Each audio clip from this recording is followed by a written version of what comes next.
നിന്റെ ഭർത്താവ് ജഗൻ ഉദ്ദേശിച്ച് തന്നെയാണ് പറഞ്ഞത്. പ്രകാശൻ മനസ്സിലൊന്നു വെച്ച് മറ്റൊന്ന് പ്രവർത്തിക്കില്ല. ഉള്ളതുപോലെ അങ്ങോട്ട് പറയും. ജഗനിപ്പോ കഞ്ചാവ് കച്ചവടക്കാരനെ ശിങ്കിടിയായിട്ട് തന്നെയാ പോകുന്നത്. ഒരു ദിവസം ജഗനെ പോലീസ് പിടിക്കുമ്പോ അപ്പൊ എല്ലാവർക്കും അങ്ങോട്ട് മനസ്സിലാവും. ആ പ്രകാശേട്ടാ, നാവിന് എല്ലില്ല എന്ന് വെച്ച് എന്ത് വിളിച്ച് പറയാന്ന് വിചാരിക്കരുത്. കാര്യം ചേട്ടനൊക്കെ തന്നെയാ. പക്ഷേ ജഗനെ കുറിച്ച് ഇല്ലാത്ത കാര്യം പറയുമ്പോ ഞാൻ എങ്ങനെ പ്രതികരിക്കുമെന്ന് എനിക്കെന്നെ പറയാൻ പറ്റില്ല. പ്രകാശേട്ടൻ അടി എരന്ന് വാങ്ങാൻ നടക്കുവാണെന്നാ എനിക്ക് തോന്നുന്നത്. ഇങ്ങനെയുണ്ടോ മനുഷ്യന്മാര്? പ്രകാശേട്ടൻ ഇത് എന്തിന്റെ കേടാ? കുറച്ചു നാളായിട്ട് ഈ അസുഖങ്ങളൊക്കെ മാറിയിരുന്നതാണല്ലോ, ഇപ്പൊ വീണ്ടും തുടങ്ങിയോ? നിങ്ങളുടെ കൂടെ നിന്ന ഞാനും കൂടെ നാണം കെട്ടുപോകും. നാണോ മാനമില്ലാത്തൊരു മനുഷ്യൻ. കള്ളൂടിയാ, നിന്റെ മുഖത്ത് കാണുന്ന ഈ വളിച്ച ചിരിയുണ്ടല്ലോ, അത് ഞാൻ ഉടനെ മാറ്റിത്തരാം.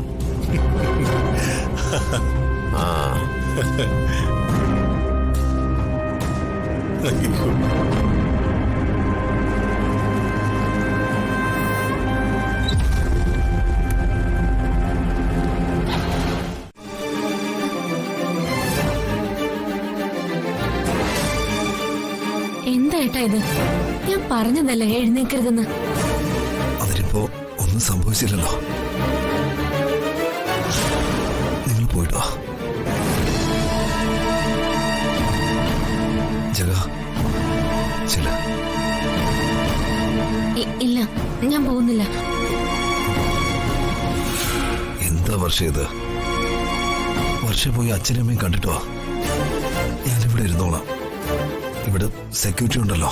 ചില ഇല്ല, ഇനി അസുഖം പൂർണ്ണമായിട്ടും ഭേദമാവുന്നവരെ ഞാൻ എങ്ങോട്ടേക്കും പോകുന്നില്ല. ജഗ, വർഷയ്ക്കൊന്ന് പറഞ്ഞു മനസ്സിലാക്കി കൊടുക്ക. നിങ്ങൾ പോയിട്ട് വാ.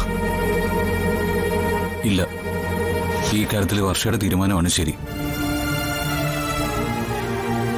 എന്താ പിന്നെ ഞാൻ അങ്ങോട്ട് എന്തെങ്കിലും ആവശ്യമുണ്ടെങ്കിൽ വിളിച്ചാൽ മതി.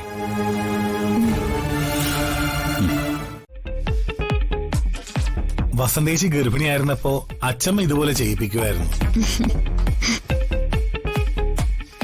ഇതുപോലെ ചെയ്ത സുഖപ്രസവമായിരിക്കുമെന്ന അച്ഛമ്മ പണ്ട് പറഞ്ഞിരുന്നത്. ഹരിതേ, ഇത് നീ കൃത്യമായിട്ട് ചെയ്തു. ഇപ്പോഴത്തെ നമ്മുടെ സാമ്പത്തിക സ്ഥിതി വെച്ച് നോർമൽ ഡെലിവറി നടന്നു കിട്ടിയ വളരെ നന്നായിരിക്കും. അതെ, ഒരു ദിവസം വെള്ളമൊഴിക്കാതിരുന്ന വാടിപ്പോവും. വന്ദനേച്ചി, ഞാനേ കരിക്കിന്റെ ബിസിനസ് തുടങ്ങിയാലോ എന്ന് ആലോചിക്കുമായിരുന്നു.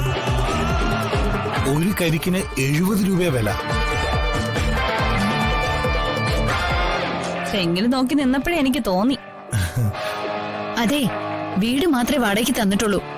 തെങ്ങിന്റെ ആദായമൊക്കെ ഉടമസ്ഥനാ. അയ്യോ, ഞാൻ കരിക്കൊന്നും വെട്ടാൻ പോകുന്നില്ല. ഞാൻ ഉദ്ദേശിച്ചത് കരിക്കിന്റെ എക്സ്പോർട്ടിങ്ങാ. ഫ്ലൈറ്റിലും കപ്പലിലും ഒക്കെ കയറ്റി കരിക്ക് നമ്മൾ വിദേശ വിപണിയിൽ എത്തിക്കുക.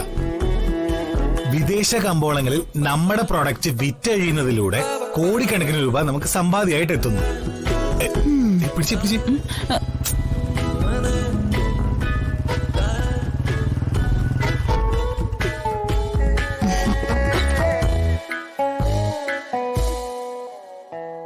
നോക്കി നിൽക്കാതെ മുറ്റടിക്കാൻ കൊണ്ട്.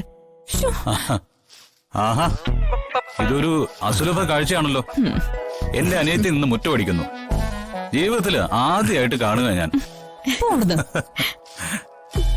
ഇത് പ്രസവ ചികിത്സയുടെ ഭാഗ. അല്ലാതെ എന്റെ ഭാര്യ ഈ വീട് വൃത്തിയാക്കാൻ വേണ്ടി മുറ്റമടിച്ചതൊന്നും അല്ല.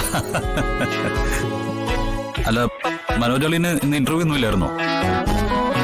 ഇല്ല, എല്ലായിടത്തും ആപ്ലിക്കേഷനൊക്കെ അയക്കുന്നുണ്ട്. മനോജളിന് താല്പര്യം ഉണ്ടെങ്കിൽ വിക്രത്തോട് സംസാരിച്ച് ഒരു ജോലി ശരിയാക്കി തരാം. എന്തു പറയുന്നു? അയ്യോ വേണ്ടേ. ഇത്രയും നാള് കടം മേടിച്ച തിരിച്ചു കൊടുക്കാത്തവെന്നുള്ള പേരുദോഷം മാത്രമേ എനിക്കുള്ളൂ. മയക്കുമരുന്ന് കച്ചവടക്കാരെന്നുള്ള പേരുദോഷം കൂടെ വരുത്തി വെക്കാൻ ഞാനില്ലേ. മാത്രമല്ല, ചെക്ക് കേസിൽ അകത്ത് പോയ ജാമ്യമെങ്കിലും കിട്ടും.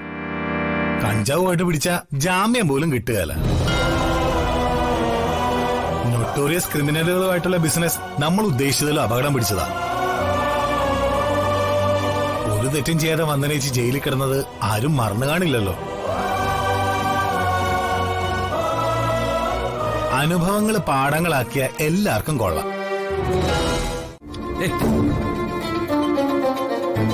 വന്ദനെ, എന്ത് വൃത്തിയാടാ നീ കാണിച്ചേ? ഞാൻ ദിയമോൾക്ക് വാങ്ങിക്കൊണ്ട് വന്ന ചോക്ലേറ്റാ നീ ഇപ്പൊ എറിഞ്ഞത്. ഇത് വളരെ ചീപ്പായി പോയി. ഞാൻ ചെയ്താണോ ചീപ്പ്?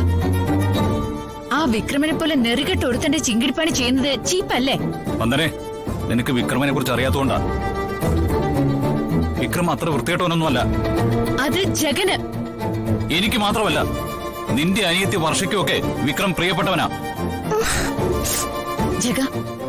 ജഗന്റെ കാര്യം പറയുമ്പോ അത് മറ്റൊരാളിലേക്ക് വലിച്ചഴിക്കുന്നത് ജഗന്റെ രാഷ്ട്രീയ ബുദ്ധിയായിരിക്കും. വന്ദനെ, മതി. നമുക്ക് ഈ വിഷയം ഇവിടെ വെച്ച് അവസാനിപ്പിക്കാം. ഉത്തരം മുട്ടുമ്പോ സംസാരം അവസാനിപ്പിക്കണം അല്ലേ? ജഗ, പണം ഉണ്ടാക്കണമെങ്കിൽ ശരീരാണെങ്കിൽ നന്നായിട്ട് പണിയെടുത്ത് പണം ഉണ്ടാക്കണം. അല്ലാതെ മനുഷ്യനെ കൊല്ലുന്ന കഞ്ചാവും മയക്കുമരുന്നൊന്നും വിറ്റിട്ടല്ല ആണുങ്ങൾ കാശുണ്ടാക്കുന്നത്.